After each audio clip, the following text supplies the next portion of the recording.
Haiti has been plagued for decades by natural disasters and political turmoil. There are now armed gangs in charge of the capital. Haiti is described by its residents as hell on earth. The nation of Haiti is in free fall.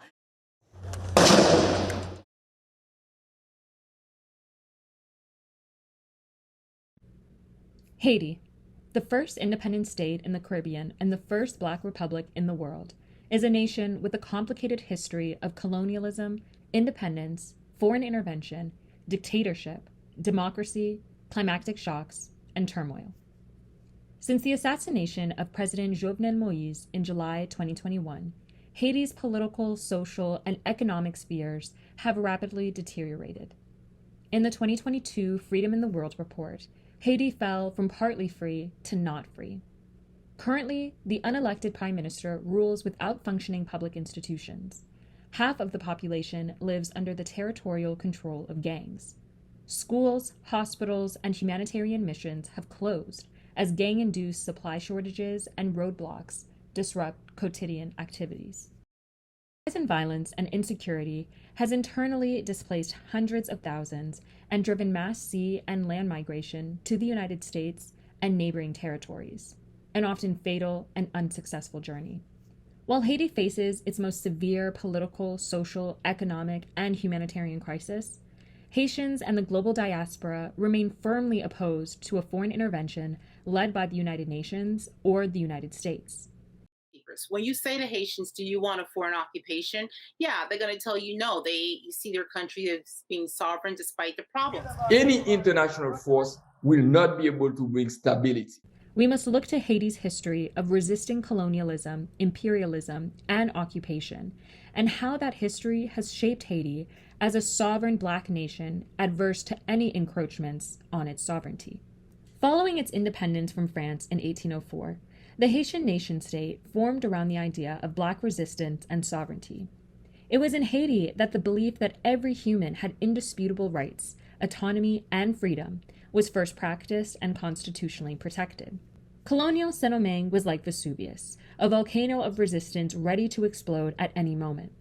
Enslaved Africans destroyed the plantation system and burned the French colonial empire to the ground by forming communities of resistance that reflected the languages, religions, and military experience that crossed the Atlantic with them and produced the early stages of Haitian culture and political imagination that pioneered the sentiment of Massaday done, challenged Western philosophical discourse, and weakened the colonial global order.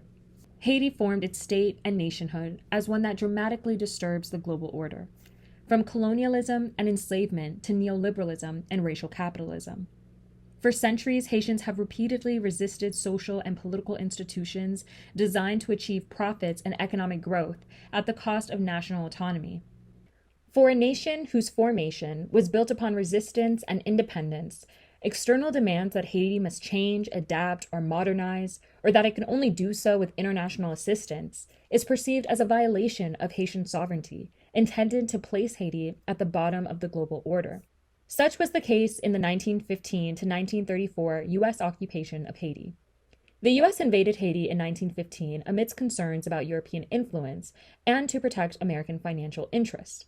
Despite what the U.S. claimed, its goals during the occupation were not to establish democracy, but to instill Jim Crow-era racist policies and practices, gain financial profits, and design an education system and other infrastructure that would require perpetual dependence on the U.S. 15,000 Haitians were killed with impunity, and racial disparities amongst darker and lighter-skinned Haitians were inflamed during the occupation. Resistance to U.S. occupation, which felt in many ways like a return of colonial rule, came in many forms. Caco, or banded soldiers, rebelled against the occupation, much like the Maroons almost 2 centuries prior during the Haitian Revolution. Riots were a common form of protest, sometimes culminating in violent reactions by U.S. Marines, as was the case of the Cai Massacre of 1929, during which U.S. Marines opened fire on 1,500 Haitians protesting the racist education imposed on them. Even after U.S. troops withdrew from Haiti in 1934, institutions like the Haitian Special Armed Forces and U.S.-backed political and police training remained. The 19-year U.S. occupation of Haiti was particularly traumatic for Haitian sovereignty, nationhood, and Black liberation, in that it reproduced colonial-era Blackness as enslaved, criminal, and disposable. Blackness in Haiti under U.S. occupation was commodified for American soldiers who sexually exploited Haitians and criminalized for Haitian citizens resisting the encroachment on their sovereignty. More recently, UN missions since 1993 and 2004 have shaped the collective consciousness of Haitians regarding intervention and sovereignty. The United Nations Stabilization Mission in Haiti began in 2004, stating their aim as restoring stability and democracy after years of political unrest and violence. Instead, they continue to repress Haitian independence and sovereignty through more violence and military occupation. A number of problems arose from the occupation, including incidents of sexual exploitation and abuse of Haitian citizens, cholera outbreaks caused by UN troops, and amplifying existing economic insecurity, all for which the UN has skirted responsibility. The UN occupation exacerbated Haiti's political, economic, social, and humanitarian shocks and failed to achieve its stated objectives.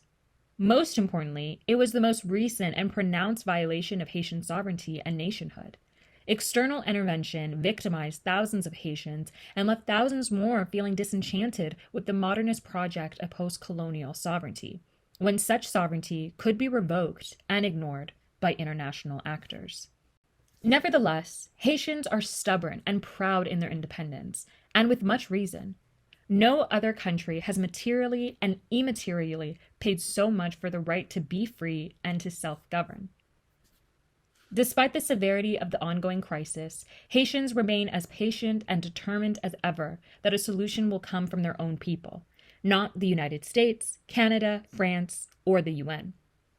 Contemporary resistance against foreign intervention reflects Haitians' understanding and application of spectral time, the experience of being haunted by fears and anxieties of the violences of colonialism as they emerge in new forms, such as the 1915 U.S. invasion and the 21st century UN peacekeeping missions. Calls for a Haitian-led solution to the crisis reflect the cross-plantation community organizing of the Haitian Revolution that enabled enslaved Africans to mobilize and form networks, highlighting the Haitian people's understanding that the history of the nation can inform the present. As Laurent Dubois emphasizes, the Haitian Revolution is in many ways unfinished. Since colonialism, enslavement, and independence, Haitians continue to fight against internal and external actors, economic exploitation, not-so-natural disasters, and racism. While the promise of the revolution remains unfulfilled, the spirit of the revolution has not disappeared.